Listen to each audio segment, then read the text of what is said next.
রথযাত্রার অনেক শুভেচ্ছা ও ভালোবাসা। তো আজ উল্টো রথ উপলক্ষেই মানে জিলিপি বানানোর একটু প্ল্যানিং চলছিল। বাইরে ঝমঝম করে বৃষ্টি হচ্ছে, মেলায় যাওয়া হবে কিনা জানি না, তো ভাবলাম বাড়িতে এই রথের স্পেশাল জিলিপিটা বানিয়ে খাওয়া যাক।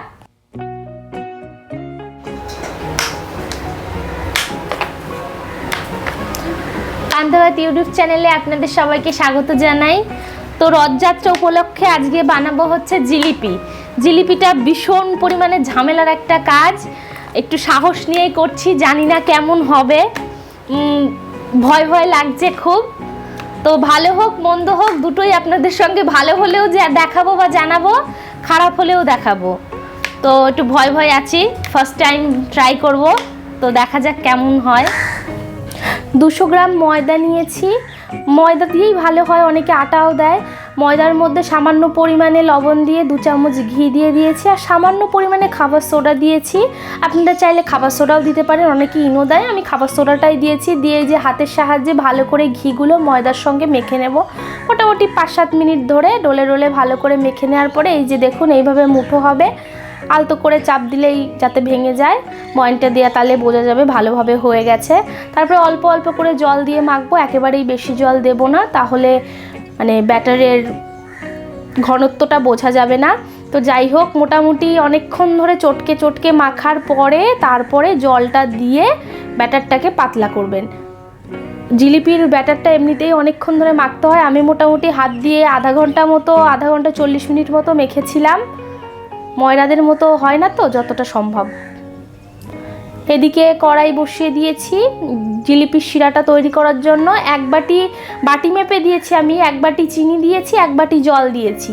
ময়দাটাকে আমি রেখে দিয়েছিলাম একদিন, আপনারা চাইলে নাও রাখতে পারেন। ময়দার টা যাতে একটু পচে তার জন্য রেখে দিয়েছিলাম, খুব বেশি মানে করিনি, হালকা একটু। আমি যেরকম একটা আমুল কুলের বোতল ফুটো করে নিয়ে একদিন রাখার পরে ময়দাটা আবার একটু ভালো করে হাতের সাহায্যে ফাটিয়ে নিয়ে বোতলের মধ্যে ভরে নিয়েছি। এদিকে শিরাটাও তৈরি হয়ে গেছে, শিরার মধ্যে হালকা ফুড কালার দিয়েছিলাম যাতে জিলিপির কালারগুলো ভালো আসে, আপনারা চাইলে দিতেও পারেন নাও দিতে পারেন। একটু লেবুর রস দিয়ে দিলাম যাতে চিনিটা দানা না বেঁধে যায় শিরাটা। এই যে জিলিপি দিচ্ছিলাম, জিলিপি হচ্ছিল কি ভারতের ম্যাপ হচ্ছিল বোঝা মুশকিল।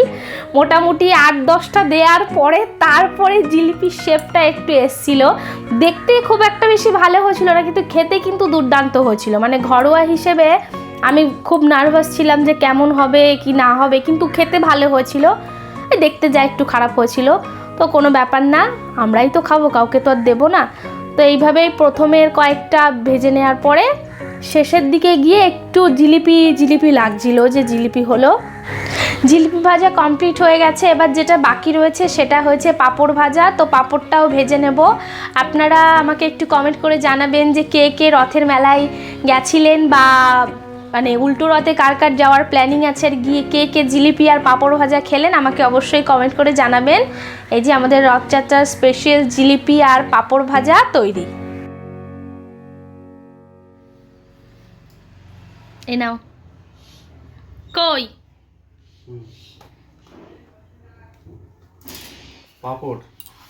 পাঁপড় আর জিলিপি রথযাত্রার স্পেশাল। ছোটবেলা থেকে আমরা খেয়ে এসছি, কেন খাই কি কারণে খাই কেউই জানে না, তবে খায়। সুন্দর হয়েছে তো দেখতে। দেখতে একটু কেমন হয়েছে, কিন্তু খেতে দারুণ হয়েছে। তুমি খেয়ে দেখো, আমি একটা টেস্ট করি নাকি? করো। আওয়াজটা কেমন দিলে দেখেছো? ক্রিস্পি হয়েছে। একটু দেখতে কেমন হয়েছে, তো ঠিক আছে, তো খেতে দুর্দান্ত হয়েছে। তাহলে তোমার মতো। আমি দুর্দান্ত না ওই দেখতে আর যাই হোক, পাপড়টা ভানি। পাঁপড়টা বাড়িতে বানানো না, পাঁপড়টা বাড়িতে ভাজা। নাও তাড়াতাড়ি খাও।